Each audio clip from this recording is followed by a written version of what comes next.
Orengo Ajimi ndio party leader wa ODM. Either you like it or not. Orengo Ajimi yeye ndio party leader. Na tushasema. Tulikuwa Nakuru jana. Nakuru yote mpaka Ukikuyu wanasema one term. Yani jana salamu Nakuru ilikuwa tu ni hivi. Munapita lakini wako hivi. Yani Kenya mzima saizi wanasema ni one term. Tafadhali, kama unajua uko na deni ya Ruto, rudisha tu. Rudisha. Wewe rudisha kuja hapa kwa one term.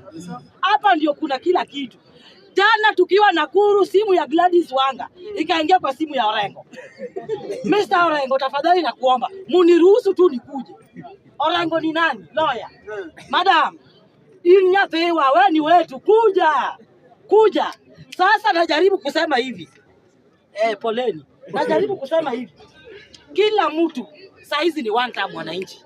Wananchi wamechoka. Sisi jana tu kujua Nakuru itakuwa hivyo. Lakini ilikuwa mbaya. Saizi ukichunguza vizuri mali Ruto ako kwa choo. Ruto ako kwa choo. Anaendesha. Ni kubaya. William Samoei Ruto, tulia. Hawa vijana wanakutoa. Hawa vijana wanakupeleka nyumbani. Na hakuna tafadhali. Kuna mtu amesimama hapa akisema ati Orengo na Babu Owino wanatumia sijui mgongo ya Sifuna. Wacha nikwambie hivi my brother.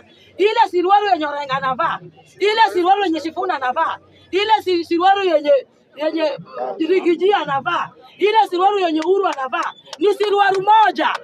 Na pia sisi tuko ndani ya hiyo siruaru.